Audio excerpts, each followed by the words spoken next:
recording. Hello, listeners, wherever you are. You're listening to Fix This Flick, a podcast where two millennials, incapable of looking up from their phones, deconstruct your favorite films and tell you how we'd make them better.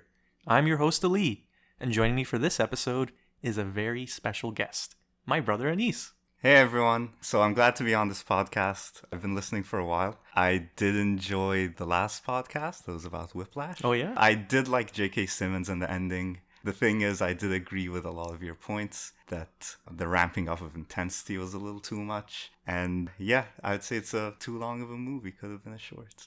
Yeah, for sure. And I really wanted to have you on because watching movies was a big part of our childhood and it's been a passion of ours for pretty much our entire lives. And yeah, I'd say we have the same taste in movies, no? Yeah, more or less. So you tend to like the pretentious, independent, overly long movies a little more than me. Things like Dr. Zhivago that I would just want to slit my wrists or fall asleep watching. But for the most part, we tend to be on the same page. I remember Dude, Where's My Car? You know, that trash Ashton Kutcher stoner comedy was one of your favorite movies. Has that changed by any chance?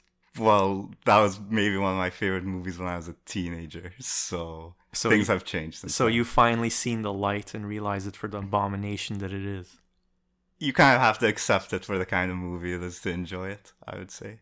Weren't there any movies you'd be embarrassed to admit you liked? Sure, yeah, I can think of a few. The scary movies are pretty bad. I used to love those. Independence Day, Garden State, that one's pretty embarrassing. I don't know if you ever saw that. I hope you don't still like Sex Drive, do you? Again, that's a movie that's enjoyable with certain expectations of it. I wouldn't say I'd watch it now again, though. Definitely one of those switch your brain off movies, wouldn't you say? Yeah. Speaking of. Yeah. So, yeah, we've been talking about doing something for a while, and we kind of went back and forth this summer on which movie you wanted to do together. Yeah, I think we settled on a pretty good one. I've got quite a few notes. A lot of it's not good stuff. Yeah, written notes too. Yeah, I have a few pages. A lot of it's just questions, I would say, because a lot of the movie made no sense when you thought about it a little too much. That's totally true, and like a lot of those questions we'll probably never get answers for, but such is life. So yeah, for this episode, we'll attempt to fix Christopher Nolan's The Dark Knight Rises.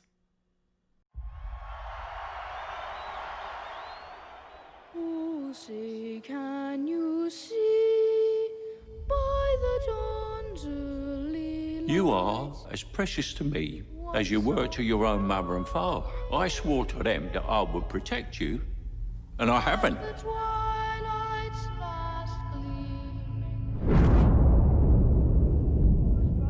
The mayor's gonna dump him in the spring. Really? Mm-hmm. But he's a hero, a war hero. This is peacetime. You think this can last? There's a storm coming, Mr. Wayne. You and your friends better batten down the hatches. Because when it hits, you're all gonna wonder how you ever thought you could live so large and leave so little for the rest of us.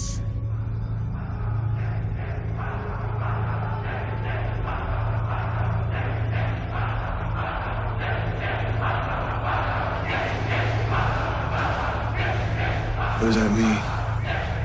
Rise.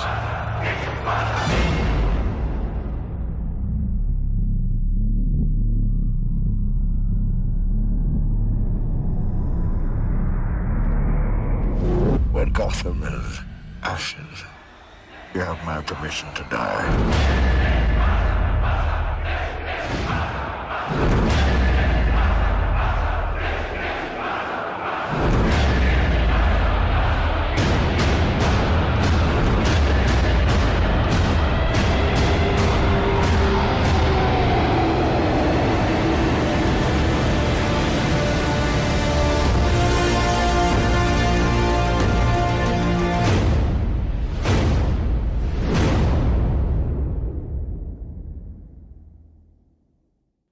The Dark Knight Rises is the final chapter of Christopher Nolan's revered trilogy of Batman films. It takes place 8 years after the events of The Dark Knight. Bruce Wayne, played by Christian Bale, is a recluse, a man heartbroken by the loss of the love of his life, and literally broken by his attempts to save Gotham City from the Joker. But while his sacrifices have brought a temporary peace, threats old and new resurface from the shadows. But this time, Batman might have to make the ultimate sacrifice to save his city. The Dark Knight Rises was the highly anticipated sequel to The Dark Knight, considered by many to be one of the greatest movies of all time, mainly due to the performance of Heath Ledger as the Joker. And while The Dark Knight Rises didn't receive anywhere near the same level of acclaim as The Dark Knight, it was a huge blockbuster, the third highest grossing movie of 2012. And the general consensus was that while it didn't hit the highs of its predecessor, it was a satisfactory conclusion to a great trilogy. And this is where things kind of get a bit tough for both of us, because we're both Christopher Nolan fans, that's fair to say, right? Yeah, definitely. Especially his older stuff. Yeah, same here, like Memento, The Prestige, The Inception as well, but I'll admit that I've been disappointed in pretty much every movie he's done since Inception. Interstellar, which we talked about maybe covering in a future episode, was one of the most disappointing experiences in a movie theater I've ever had. I came in with really high expectations, so maybe it was my fault, but maybe we'll go in depth on that at some later point. The thing with Nolan movies is, for all his good movies, all the good ambition, idea, symbolism, they do have recurring weaknesses.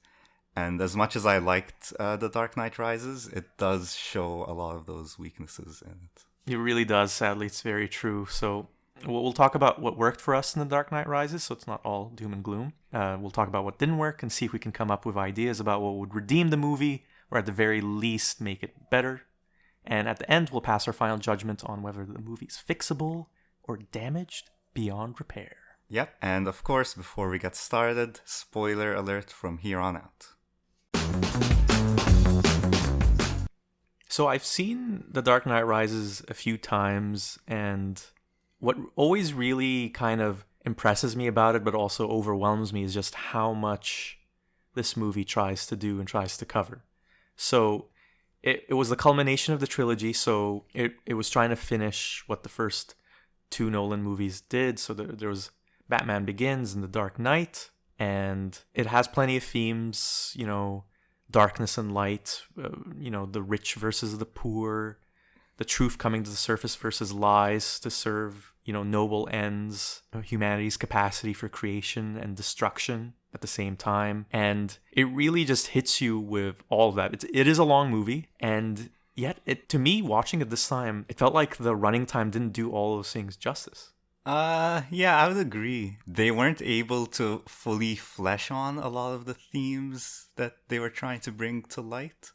A lot of them were just one-off mentions or never really get a conclusion, at least a satisfying conclusion, I would say. Yeah, and I would say the movie was a little long too. Like, they could have put in something more satisfying in there, but they just didn't seem to.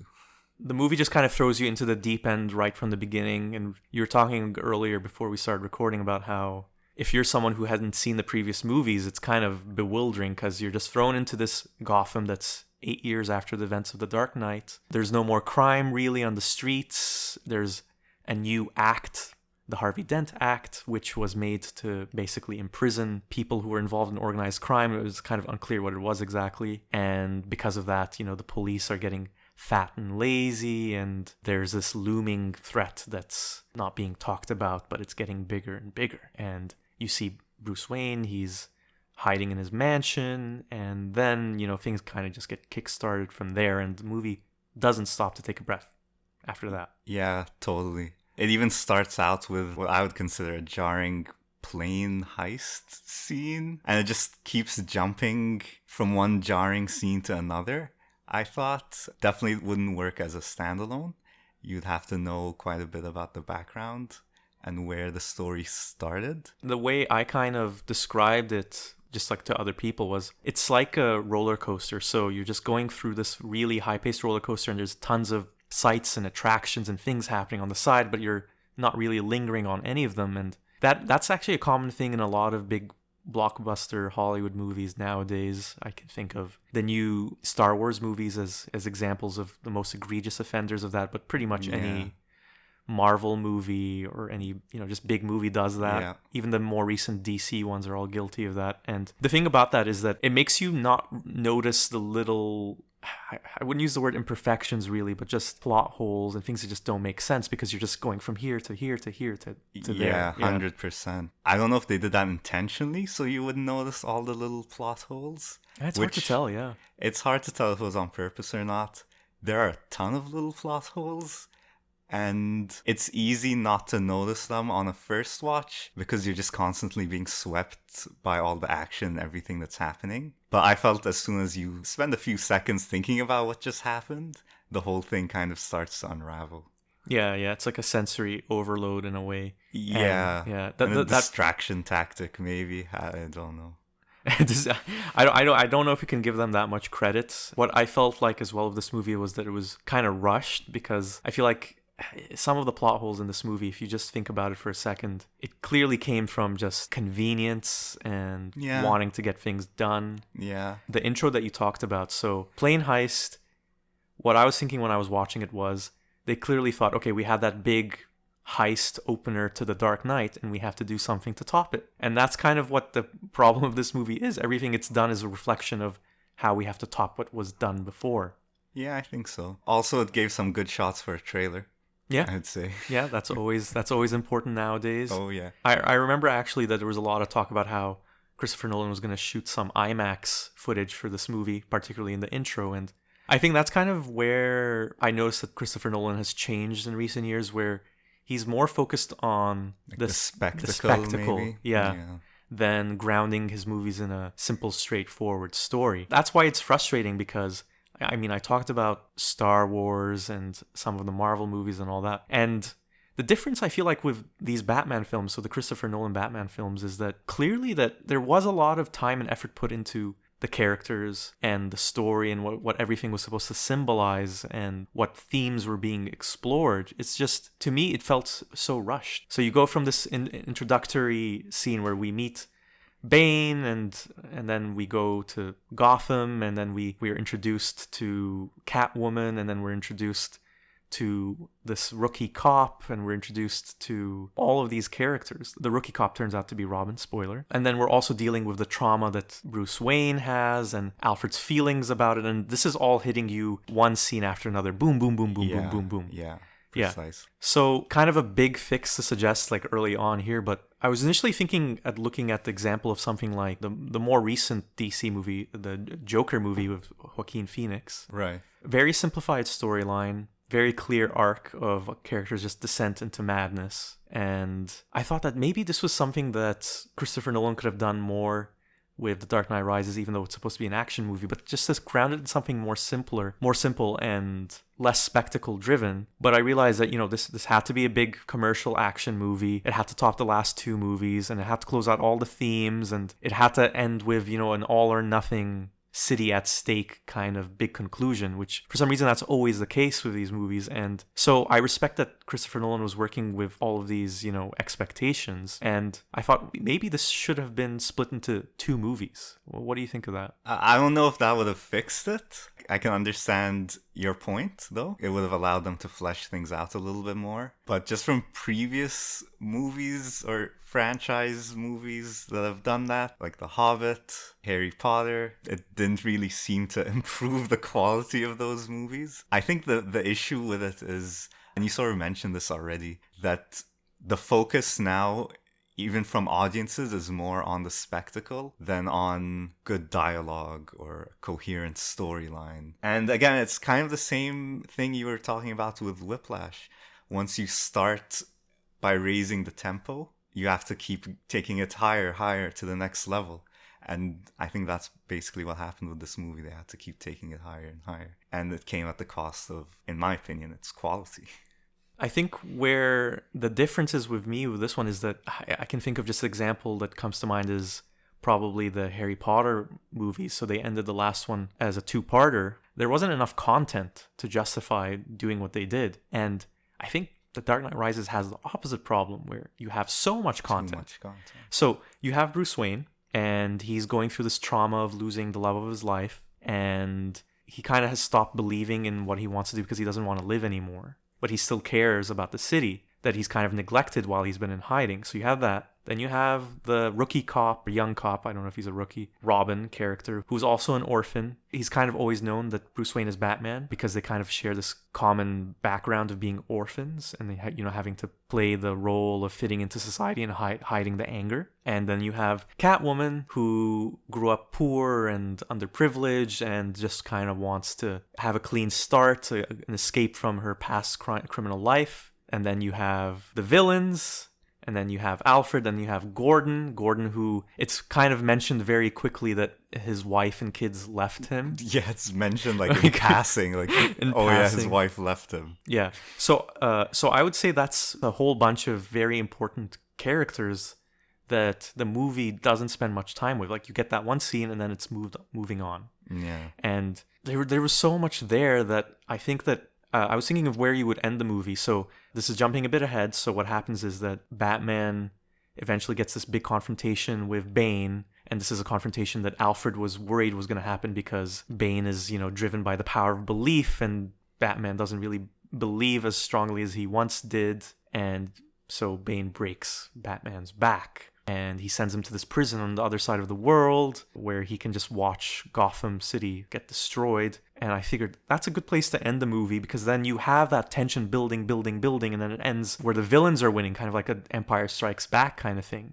Yeah, you have a good cliffhanger. It's a cliffhanger. There. And then you spend the next movie more time with Bruce Wayne in this prison. Maybe you can have like a prologue where you spend time learning more about the villains, like the villain's upbringing, because Bane appears to be the villain, the one who grew up in this prison that he sends Bruce Wayne to, but what ends up being revealed is that it was actually the daughter of Ra's al Ghul, who's the villain played by Liam Neeson in the first Batman movie, Batman Begins. And I feel like we could have had like a good 15-20 minute short where we just spend time with Talia being raised by her mother and going through this life where we really understand the kind of life of deprivation she had and what really drives her in escaping the prison and becoming who she is. And it all could be done in a way in which you can keep the twist that was actually not Bane, but it was the girl by, just like keeping the kid with short hair or whatever. Keeping them appear genderless, I guess. Yeah. And then you just have more time to spend with the characters in both movies. So you have 4.5 hours or 5 hours to work with instead of 2.5. Have I swayed you at all? I mean, no, I think in theory you're right. Like, that would work out. I just haven't seen it happen in practice, which makes me cynical that would fix the movie. I feel like if they did it in 2 movies, they would probably blow it up with more spectacles. And we already have too many of them. I can't disagree with your cynicism. It's hard to not be cynical about big Hollywood movies nowadays. It really is. And the thing that's the problem with The Dark Knight Rises too, just like as a general overarching issue, is that a lot of it rings hollow because we talked about the themes that it's exploring. Bruce Wayne is struggling with, he's lost the love of his life. He doesn't know if there's anything worth fighting for in the society anymore because he doesn't trust other people, pretty much. He doesn't trust other people to want to do the right thing. So his company spends almost, it's hinted that it's almost bankrupts itself investing in this clean energy technology that would make us not dependent on fossil fuel anymore. But once he finds out that it can be used as a weapon, like a very destructive weapon, he shuts the whole project down because he just doesn't trust other people. So he's struggling with this. And other themes, The Dark Knight, it ends with this theme of sometimes it's better to cover up the truth and sacrifice yourself.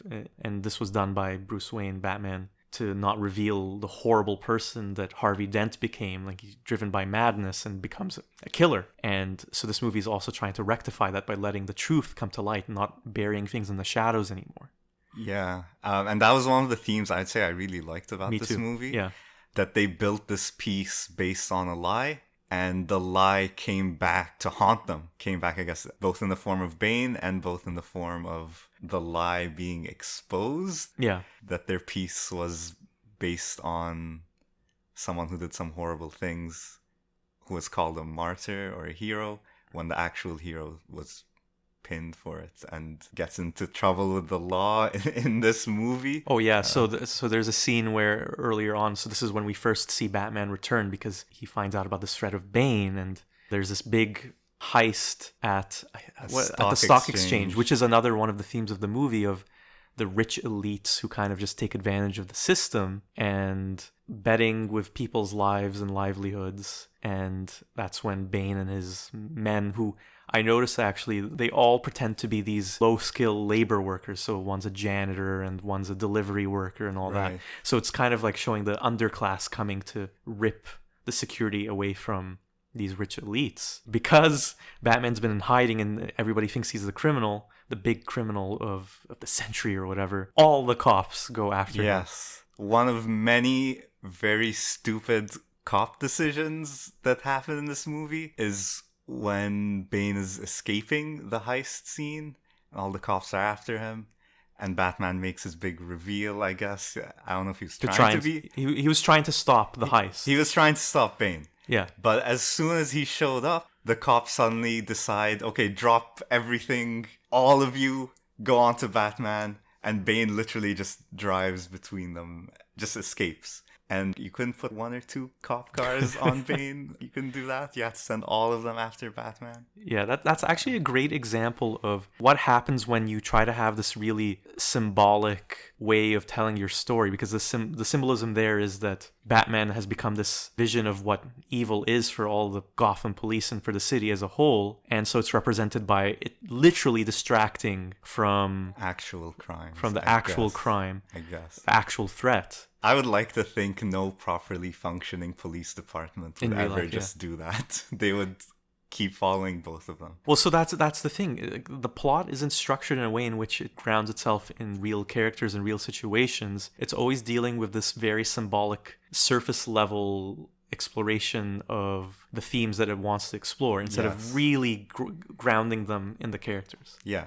And it's like so you frustrating. said, it's not very organic either. You explained why they did that. It just defies logic. You wouldn't logically think they would do it, but the plot kind of needed it to happen to highlight that theme. That's a great way of looking at it. It's not a story or characters that are informing what will happen next in the plot. It's just the plot wants this to happen. This is where we need to have the big Batman reveal, and we want this theme to come across, and then we want this to happen and this to happen. Yes, and the problem of trying to shoehorn all these themes in is you get inconsistencies like this, and you get these kinds of plot holes that, I don't know if I'm getting too ahead of myself, kind of... Which plot hole are you going to talk about here? Well, there's plenty. There's plenty of examples where things just kind of happen because they need to or because they want to really push a certain theme. We talked about, should we get really nitpicky about this movie? Because we talked about some of the big issues and big potential fixes. But I mean, there's things that just don't make sense that happen throughout this movie to kind of connect one scene to another. Actually, to just kind of explain to you what we mean by the nonsensical things that we could nitpick, we could talk a little bit about what the master plan of the villains is in this movie. It doesn't matter who we are. What matters is our plan. Can you just try and explain to me, what is it, beginning to end, what is this plan? So, it started with stealing Bruce Wayne's fingerprints. So that was what Catwoman was doing in the beginning of the movie. She was trying to steal the fingerprints. Okay. But making it seem like she was actually robbing him, but no, it was all about the fingerprints, but Bruce Wayne picked up on that right away. She was stealing the fingerprints so they could bankrupt him by... What was it? Selling by making very risky and ill-advised trades to bankrupt him. So that's why they did the stock exchange heist. Yes. And then that was going to get him to give the clean energy program over to Talia somehow. I don't know how they knew he would give it to Talia, who was going at that time by Miranda. She was Miranda Tate. Tate. One of his board members? Was she one of the board members? It's unclear. She's some sort of investor who's also interested in clean technology, and she becomes involved with Bruce Wayne's company. Right. She was really enthusiastic about the project and couldn't understand why it was shelved, and she's an adamant believer in it. And so I guess the plan was that him losing control of his company would make him want to entrust the clean energy project to her. And no one else that he's in contact with. I don't know if he was in contact with anyone else, but I would say that's the first major leap of faith in this plan. How did they know he would give it to her? How'd they know he wouldn't just destroy or pull the plug on the whole thing? Okay, so what's the next step of the master plan after that? So he gives the project to her. Yeah. And she's pretending to be on his side. Yeah. And then they have the kidnapped Russian scientist who... Wait, which kidnapped Russian scientist? The kidnapped Russian scientist from the first scene. Oh, yeah. From the plane hijack heist thing, who apparently is able to turn this new technology into a nuclear bomb in 5 minutes. Yeah, he's the only nuclear physicist in the world who's capable of doing that. It's explained to us later on. And he can do it in record time as well, apparently. All he has to do is roll up his sleeves, and he just turns his core into a nuclear bomb. And then the next part of the plan is to mislead the people into thinking that they're there as liberators and that they're returning the city to them. Yeah, to take them away from the oppression of the rich elites. Yes, but really, they just want to blow up the whole city. Yeah, and they take over the city to do that as well. So here's the next big part of the plan. So they strategically blow up. Yes. Yes. I can't even think of how to explain this part. There's the Daggett part of the plan. Who's Daggett? So Daggett is one of the board members of Wayne Enterprises. Yeah. His motivation, which he just outright blurts out to us, is that he's trying to take over the company. Because he's just greedy. That's his motivation. Yes, he's a greedy corporate asshole. He's a greedy businessman. Yes. Bane has him putting concrete laced with dynamite or TNT or some kind of explosive, some kind of explosive, all around the city in anticipation of this plan as one part of it. So when they finally have the bomb and it's been made nuclear or whatever, they would just blow up all these important strategic points, including another stupid cop decision that happens. Well, the thing is, we will say that these cop decisions are consistently, I guess, the go-to move of Commissioner Gordon, even before he was commissioner. You were talking about the Batman Begins. Yes. There's trouble in an island that's isolated from the main city, and he sends pretty much the entire police force to deal with this criminal, and they all end up hallucinating. So, being consistent with that, Commissioner knew Bane was in the sewers, and he goes to his familiar, his bread and butter plan. Send every cop into the sewers. Well, Commissioner Gordon, who's played by Gary Oldman in this movie, has always been a fan of the all or nothing approach with his man force. Is that a word? He likes sending them all in. So, as an example, Gary Oldman from the 1994 movie Leon the Professional. Take it, Gary. I told you. Benny. Bring me everyone. What do you mean, everyone? So yeah, he's a very much an all or nothing man. Yes. And so the next leap of faith in this plan.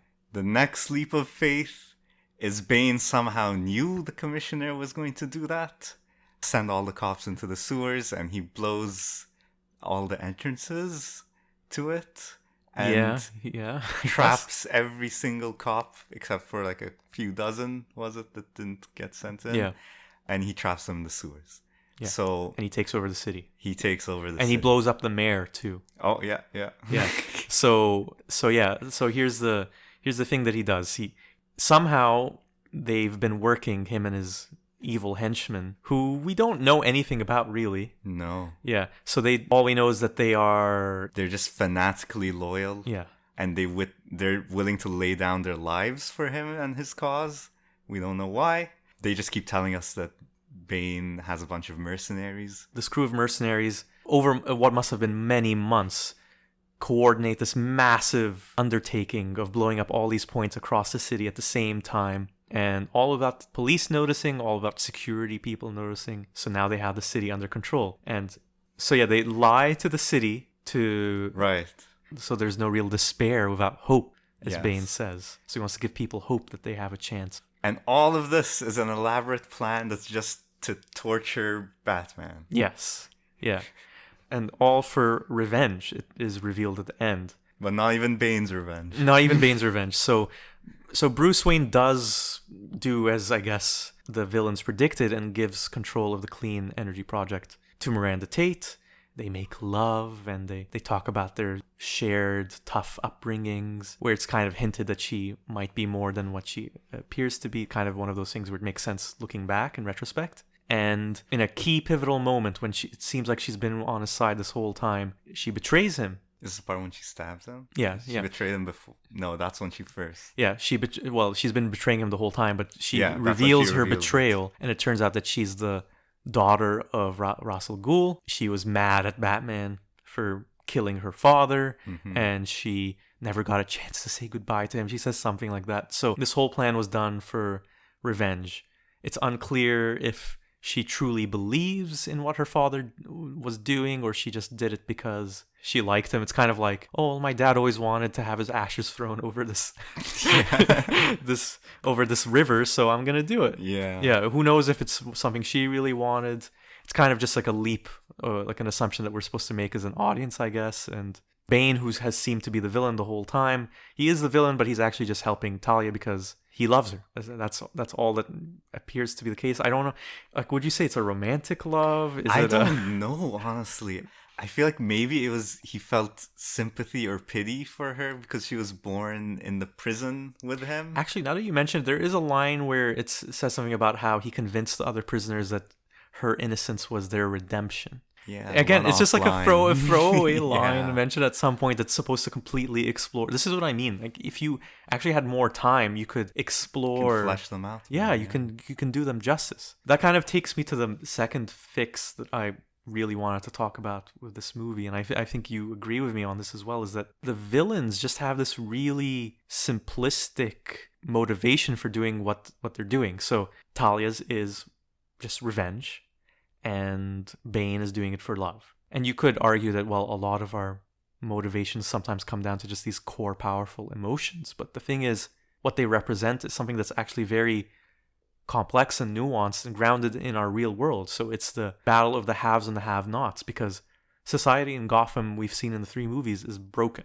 The rich are too powerful, they control everything, and a lot of people are downtrodden, and crime is rampant, and things aren't working, and there's just decadence and corruption. And that's the reason why Ra's al Ghul, the villain in the first movie, wanted to destroy the city in the first place. Here it is again, where these problems aren't going away. We kind of catch glimpses of the people who don't have anything in the city. So the orphans who've aged out because Bruce Wayne isn't donating money to the orphanages in the city anymore, and so they're just getting involved in this crime, and so there's all this neglect. And I just felt that when you just have these villains be the representation of these themes, especially in our world where there is massive income inequality, there is massive injustice, to have it just boil down to, oh, they want revenge.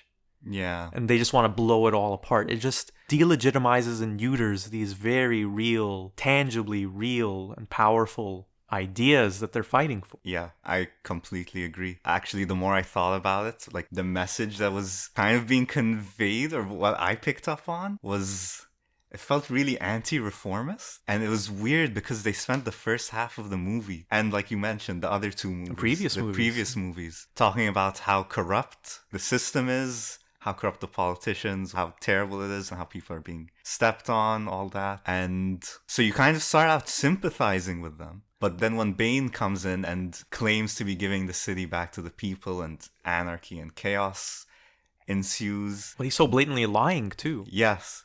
They're almost telling us. There's even a scene where Catwoman Selena Kyle is hanging out with one of her friends while the anarchy's going on, and she looks worried about what's going on outside.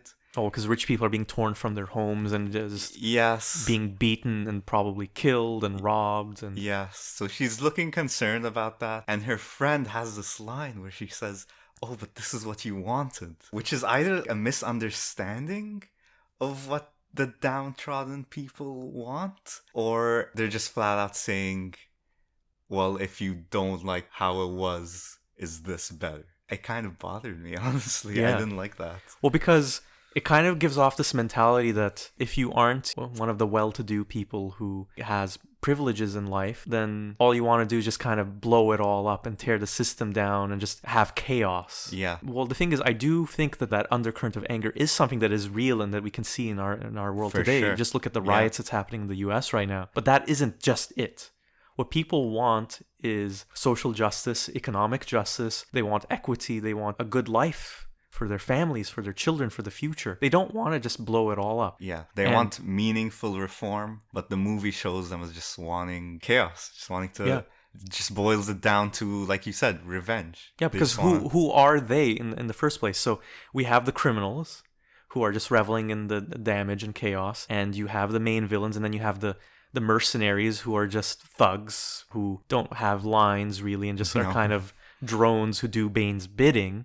And what about all the people who are kind of caught in the middle of this, who aren't rich and who aren't poor? Where do they stand in this big movie when the city gets taken over by Bane? You don't see anybody. Yeah, you barely... You just stay with the primary character, so you don't know what's really going on. If I was to give this movie a bit of a break, I would say that Selena Kyle Catwoman is supposed to represent the underclass that kind of sees that this way is not the right way. But what is the middle ground that the movie is suggesting? I don't know if it suggests a middle ground. It just returns to status quo. It really does. Like, what is the thing that changes? So what changes, you could argue, is that Bruce Wayne restores his faith in people doing the right thing and hopes for the best. But what tangible differences do we really see? The movie ends because how much longer can this movie be? Yeah. It doesn't offer solutions, doesn't offer middle ground. All you're left with is the bad guys were beaten. And so the things that the bad guys were representing was clearly wrong. Yeah. And again, even the solution they give us is, okay, Bruce Wayne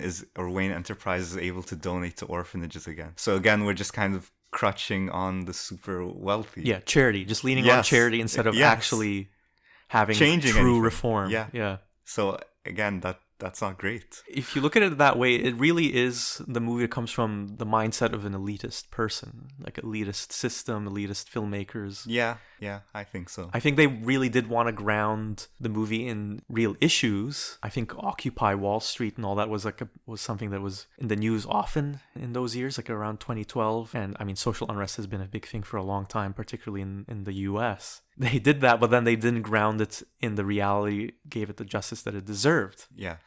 And so, as a fix here, I would suggest making the motivations of the villains more nuanced. Have it be revenge and have it be love and all that, sure, because these are powerful and true emotions that guide us. But have it be about more than that. Spend more time with the villains. Let's see what the lives of these people were like instead of just having these quick flashbacks that last, seconds here, seconds there. Yeah, I would agree. Yeah, and that's something they could possibly have achieved with a second movie. Oh, so I'm starting to sway you. Yeah, no, I never disagreed with that. My problem is, of course, my cynicism. That's where it's coming from. I've just never seen it actually work in practice. I know, and to be honest, it's sad to say, but I don't even trust Christopher Nolan to do a movie justice anymore. No. I've been burned too many times. Interstellar, Dunkirk. I haven't even seen the new movie that he has out, Tenet. I've heard some bad things about it. It's probably just going to be like a worse Inception where we'll have the spectacle and we'll have some cool visuals, but then no character development. I mean, I can say that without even seeing a Christopher Nolan movie at this point, which is really disappointing. Well, this is, I think, a good opportunity to just kind of talk about another thing that I would say is a recurring problem in Christopher Nolan movies, and a big problem in this movie is just the dialogue. Oh, yeah. So this is the thing. Clearly what Christopher Nolan wanted to do, and you could see it starting with The Dark Knight, was he wanted to ground his movie in a very real world that felt similar to ours. It's hard to reconcile that with just the way characters talk in this movie, because characters are always talking to each other in this highly symbolic way where each one is supposed to represent a theme, and they don't feel like, well, I'm a person and I have these struggles and I have this background and these are the issues I'm facing. They're just, I am the message of hope, I am the message of betrayal, I am the blah blah blah blah. And that's all they are. Like we talked about, just as one example, Daggett, the greedy businessman on the board who tries to usurp Bruce Wayne. He's there to be greedy businessman. I like money, and that is all I am. If I can just pull a little list of some of the dialogue I remember seeing, there's a discussion between, it's like the final moments of Daggett's life where where Bane, who has been using Daggett the whole time to just do his bidding, decides, I guess it's time to finish Daggett off or get rid of him because he's used him up. And Daggett says, "You're pure evil." And Bane says, do your impression. "I'm necessary evil." That was pretty good. That's how characters talk. Alfred really sets up Bane as the nemesis for Batman. in the beginning of the movie where he says, Bane has the power of belief. That's evil rising. And which he could somehow tell by watching him punch people. Yeah. That's the power of conviction. I can't even remember what he says. There's other things like, so Selena Kyle, she's after this, so she wants to get a clean break, as we discussed. And the reason she steals the fingerprints is because she's been promised this clean slate program, which Daggett, there's a scene between the two of them where she's mad at him for not giving what he promised, which is this program, and he just explains what this program is to her in a way that's clearly meant for our benefit. He says, the clean slate program? You mean the program that just erases the record of everything you've done? Sound too good to be true? Yeah. And it just feels like this is done for the audience and not organic to the story. There's ways of doing it that's more subtle. Other movies have done it. I'd say the subtlety also kind of left when the program's actually called Clean Slate. Like, you could pretty much assume what it's supposed to do. Yeah, well, that's the thing. These movies have to feel like the necessity to handhold you throughout the whole process. So throughout every step of the way, we're being told what Gordon is thinking. He has this letter that basically confesses that Harvey Dent was a madman and the cover-up with Batman. And this thing becomes the theme of lying for the sake of the truth. And that builds into Robin's character, who is told by Gordon that you're going to face this time when the system's going to fail you and it's going to cage you, the rules will cage you, and then you'll wish that you had a friend like I did. That one was actually one of the better instances of that kind of dialogue. Yeah. But it just feels so shoehorned, as you said earlier, that, we want to have this moment where Robin realizes that he can't work within the system and he has to be like Batman. And because that's what the plot wants. That's what the plot needs. Yeah. It was also fairly late in the movie, so you wait a while to get a good line, I would say. Yeah, for sure. And just kind of to expand a little bit more on some of the lines, the dialogue. So even in that scene with Daggett and Bane, where Bane kills Daggett, all the lines before the "you're pure evil" lines, where Daggett just blurting out his motivations just outright. Yeah. To the henchman, his henchman. Definitely made for us to understand his motivations. You ever notice how a lot of the time these movies, they tend to pair a primary character with a secondary character who's just someone to just dump dialogue on? Yeah. Like the friend of Selena Kyle you mentioned earlier. Yeah. And Alfred was a little bit of that for too. Batman. Yeah, so for Batman. We explored Batman's inner dialogue in this movie with just Alfred, who's barely in this movie, by the way. He has one of the most important roles in this movie, of the emotional impact of seeing Bruce Wayne throwing away his life and what is his life going to be after this, and his hope for him to just have a life beyond it. And he's there for a couple of scenes, a handful of scenes. Yeah, barely. Yeah. And he's not there as a character in his own right. He's there to just elicit emotion from us to care about Bruce Wayne. Yeah. And it's really, really sad to see. And the other example that comes to mind is Bruce Wayne, he goes to this prison where his back is broken and he's being, quote unquote, cared for by these two doctored people. Yeah. And everything they say is cliche. So you have the wise old man who doesn't speak English. He just speaks a foreign language, but then and turns out he's blind, but then he turns out to be able to speak English the whole time. And I don't know, I actually copied down some of the dialogue where, so the whole thing of this prison, and it's kind of a cool idea, is that it's just an open pit. But the thing is, you have to climb and jump your way out, and the jump is just too far to be normally made. So people can see freedom, they can see the open air, they just can't climb to reach it. Bruce Wayne, he recovers this is one of the plot holes where he recovers pretty quickly, almost instantly, from the broken back within 2 scenes. I think the first step in his recovery was one of his captors / doctors literally punches the broken vertebrae back into place, pushes it back in there. So anyway, that aside, so he heals himself and he's building back his fitness so he can make this jump, and he just can't do it over and over again. That's when he's told by these old wise foreign Middle Eastern men that the leap to freedom is not about strength. And Bruce Wayne says, my body makes the jump. And then he's told that survival is the spirit, the soul. And he says, my soul is as ready to escape as my body. And then he's told, fear is why you fail. And there's just so much dialogue in this where it's just, I get it. It's like it has thematic significance. But spend some time with this freaking character in this prison. Let's get a sense of his life there. Let's get a sense of his struggle, not a scene here where he sees this bad thing happen in the city and then he's forgotten about for another 15 minutes. And then, okay, meanwhile, in the prison, Bruce Wayne is doing some more push-ups. Yeah. Pull-ups after breaking his back. I don't Yeah. know. And just to be a little nitpicky here, Okay. some things I didn't like about, or I don't know, just nitpicking, is these guys are basically paid to keep him alive so he could watch Bane torture the city. Yeah, that's the key part of this plan. One of the Making key Bruce parts. Wayne suffer. Yes. And I don't understand why they suddenly became like his physiotherapists. They're like helping him on his journey to recover. They're regaling him with stories about Bane and all these legends. There's a lot of talk about this. Why are they doing this? Well, here's the thing. If you think about it, so they talk about how there's an old legend, but Bane is like, what, 40? It's like These a are 20, old men. 10-year-old So legend. there's this old legend from when I was in my middle age.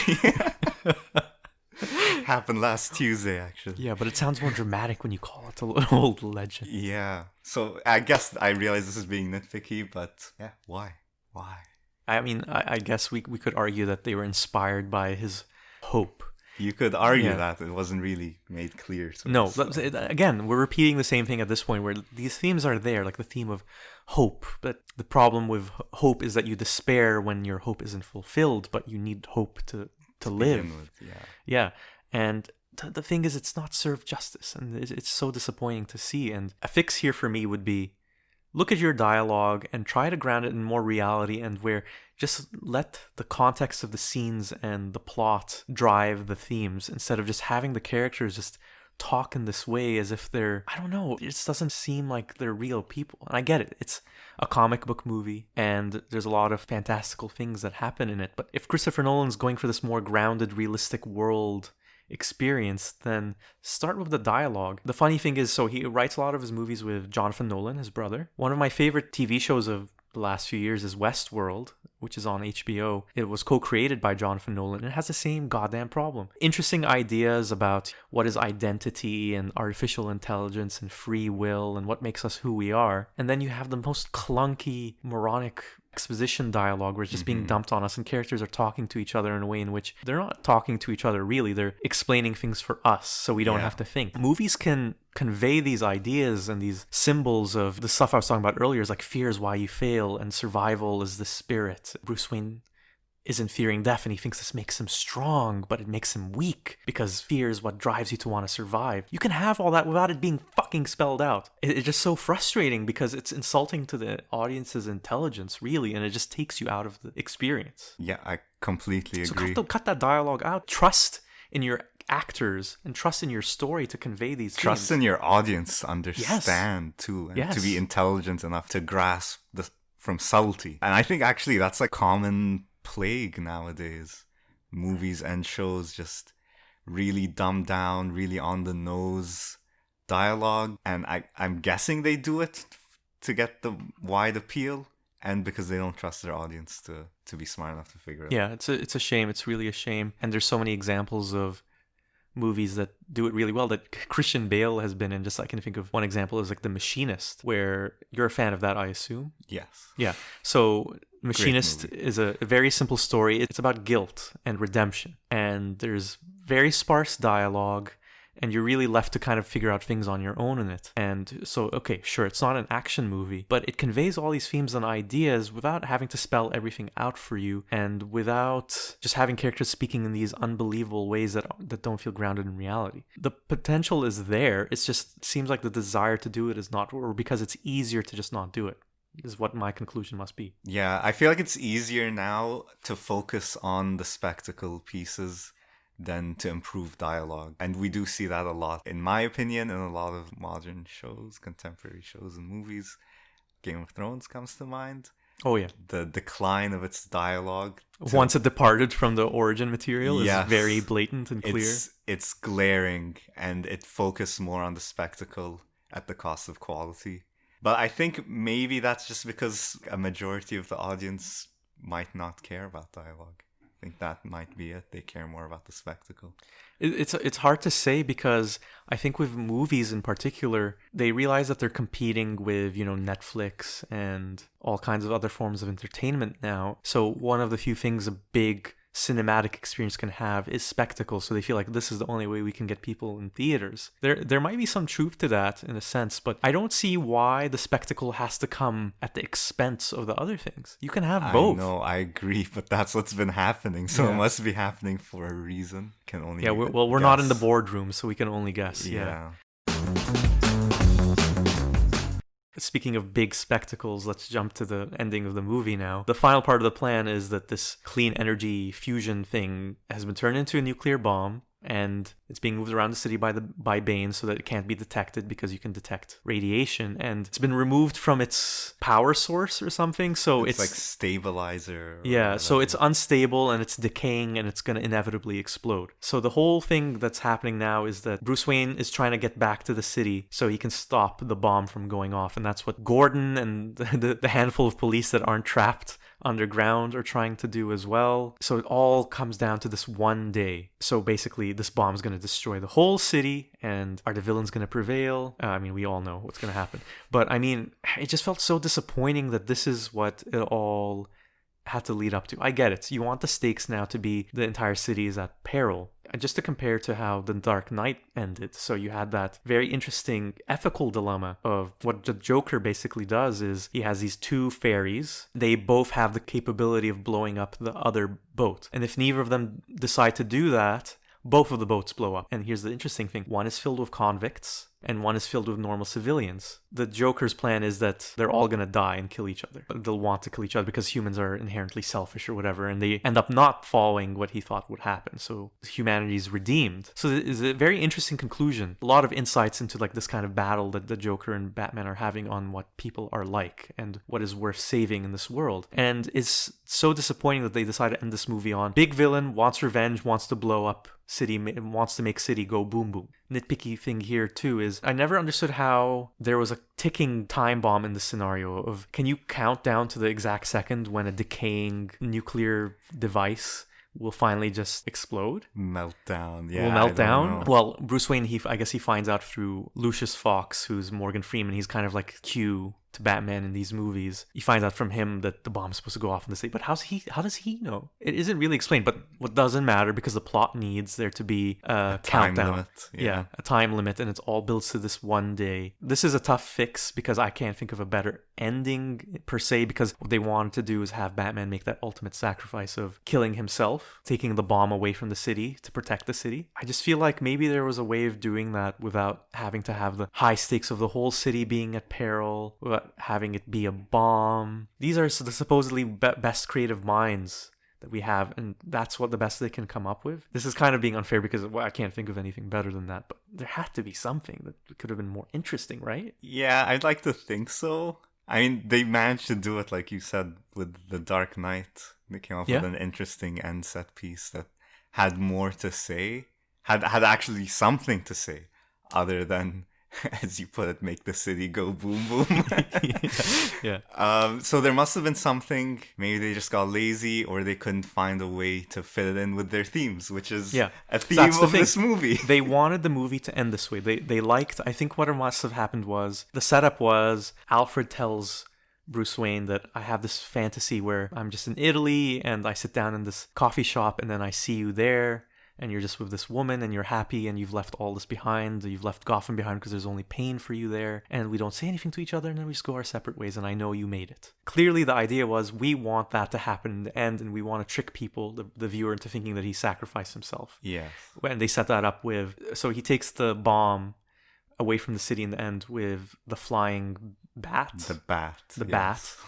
And they set up this thing throughout that the autopilot doesn't work. Did you have a chance to fix the autopilot, Bruce? No, but I'll get around to it, or something like that. And they did that also. We could have that twist moment of, oh, he did fix the autopilot. Yeah. So he did survive. It's a happy ending in the end for him. He gets his freedom from being the symbol of Batman, and he has other people to do the work for him, or to continue the good work. Yeah. And he gets his life. Blake, Robin, yeah. Yeah, the movie ends with him basically ascending.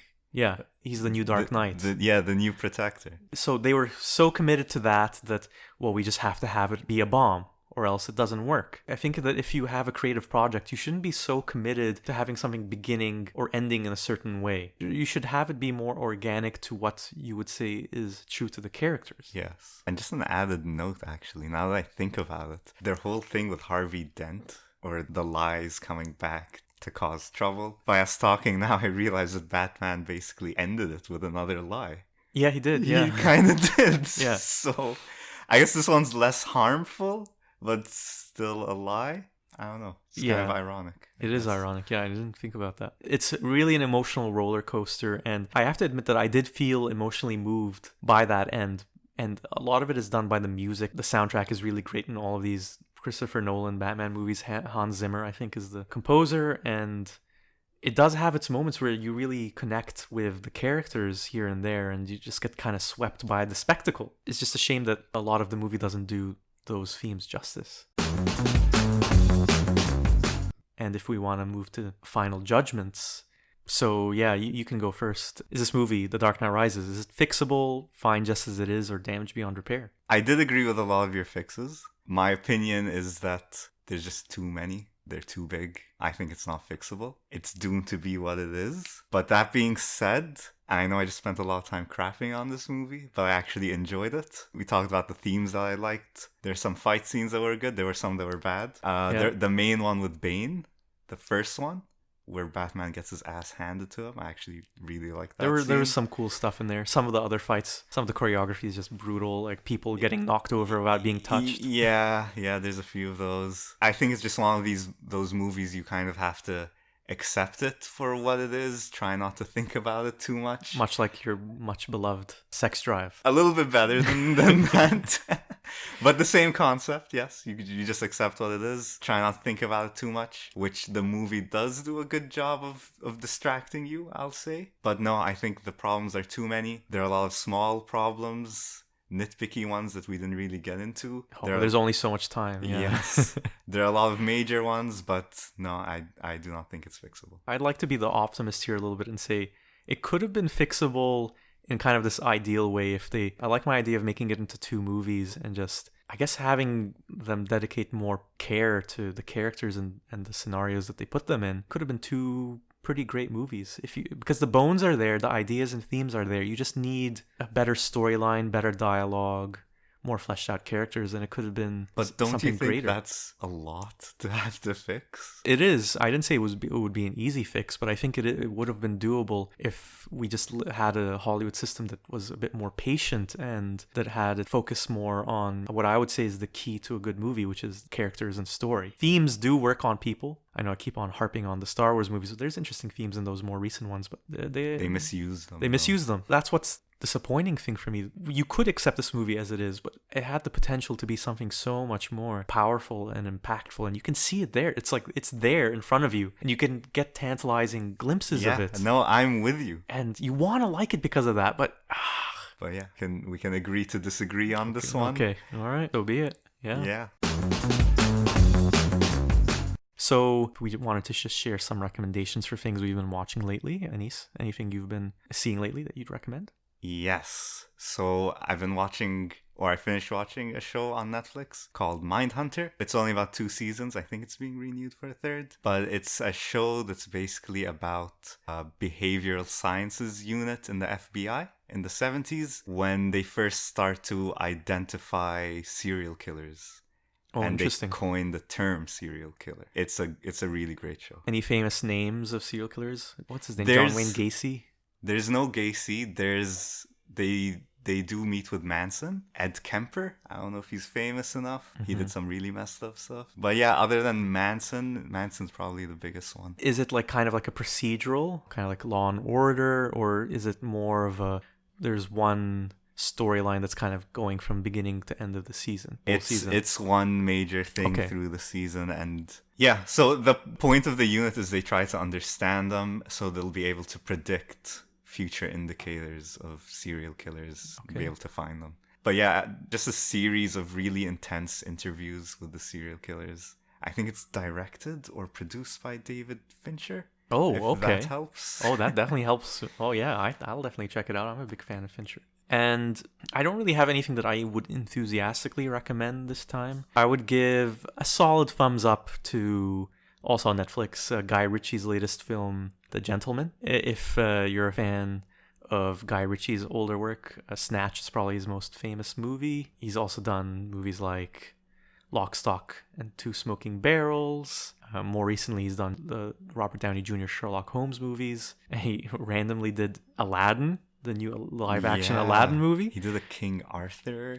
That one was okay. I didn't mind that one that much. It wasn't great, but it wasn't too bad. Anyway, this one is for the fans of the older Guy Ritchie movies. So very British. It's all crime driven, and it just had a unique spin to how it told its story. A lot of it is kind of framed by this conversation between a man who's blackmailing another man. I really enjoyed it for what it was. It wasn't trying to be too clever, but it was engaging.